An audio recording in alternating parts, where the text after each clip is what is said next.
فیہ ھدی للمتقین، ایسی کتاب جن دے وچ متقین کی تے ہدایت ہے، ایسی کتاب جی دنیا دے وچ جو کچھ بھی موجود ہے اوندا تذکرہ قرآن کریم دے اندر موجود ہے۔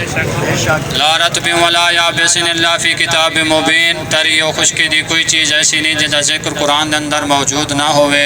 تورات و زبور و انجیل بھی آسمانی کتاباں ہیں، لیکن وہ نازل ہون تو بعد لوگاں دی من پسند تبدیلیاں دا شکار ہو چکے ہیں، لیکن اللہ نے قرآن کریم دے متعلق ارشاد فرمائے انا نحن نزلنا الذکر و انا لہ لحافظون، ہم نے یہ ذکر نازل کیا اور ہم ہی اس کی حفاظت کریں گے۔ دنیا کائنات اس میں تبدیلی کرنے کی کوشش بھی کرتی رہے لیکن تبدیلی نہیں کر سکے گی۔ کچھ حفاظت کی ذمہ داری اللہ نے اٹھائی ہے اور کچھ حفاظت کی ذمہ داری اللہ نے قرآن کریم کو ماننے والوں کی گردن پر رکھا ہے۔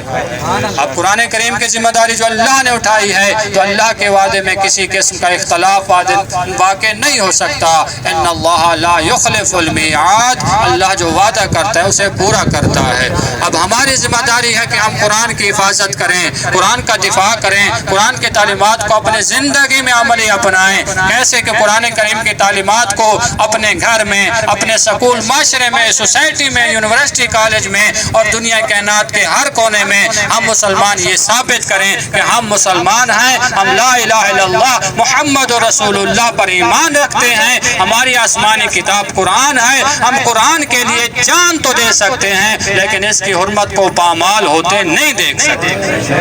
آج اگر ہم شیعہ پوری دنیا میں بالخصوص پاکستان کے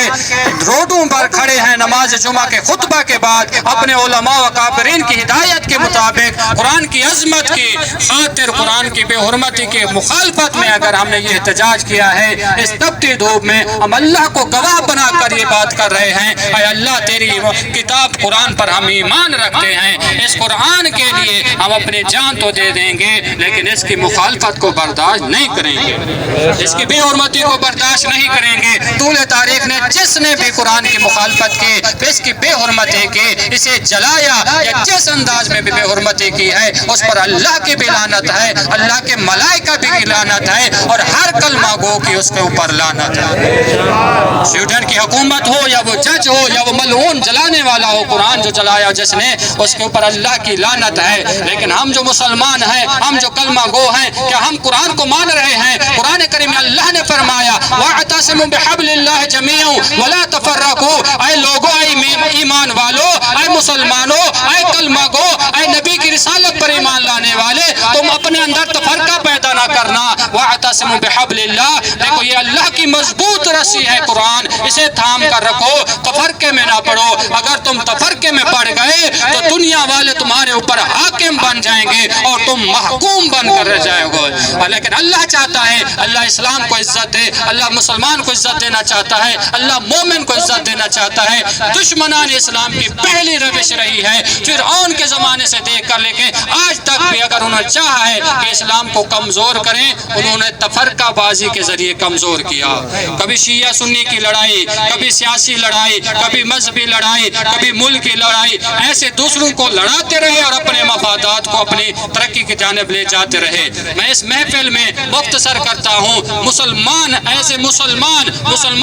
کلمہ گو، مسلمان ایسے قرآن پر ایمان رکھنے والے کے لیے یہ حق بنتا ہے کہ آج اگر قرآن کی بے حرمتی ہو رہی ہے، قرآن کو جلایا جا رہا ہے تو اپنے جذبہ ایمانی کو ظاہر کرو، آؤ اس احتجاج میں شریک ہو جاؤ، آؤ اس ریلی میں شریک ہو جاؤ، آج اس تحریک میں شریک ہو جاؤ، ان حرفوں میں، ان الفاظوں میں، ان تقریروں میں مل جاؤ جو قرآن کی حمایت کے لیے بڑھ رہے ہیں، ان قدموں کی طرف چلو، ان کاروانوں کی حمایت کرو جو قرآن کی حمایت میں بڑھ رہے ہیں اور دشمنان قرآن کی مخالفت میں بڑھ رہے ہیں۔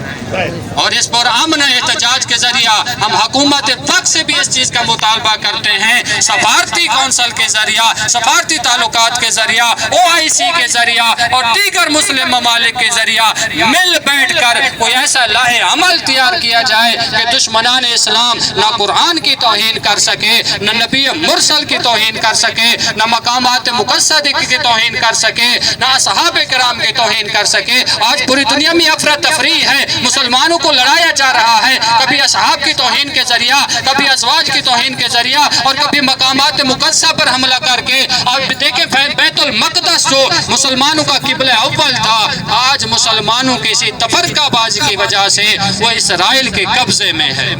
وہ اسرائیل کے قبضے میں ہے۔ آج اگر سب مسلمان مل جائیں اور اللہ کے اس فرمان کے مطابق عمل کریں کہ وَاعْتَصِمُوا بِحَبْلِ اللَّهِ جَمِيعًا وَلَا تَفَرَّقُوا، مل جائیں آپس میں، یہ فرقے بازی چھوڑ دیں، مسلمان ایک ہے، اس کا نبی ایک ہے، اس کا اللہ ایک ہے، اس کا قرآن ایک ہے، اس کا قبلہ ایک ہے۔ مسلمان ہو کر سب کے سب قرآن کی حمایت میں مل کر یہ بات یکجا آواز حکومت وقت سے مطالبہ کریں کہ سوشل بائیکاٹ کیا جائے،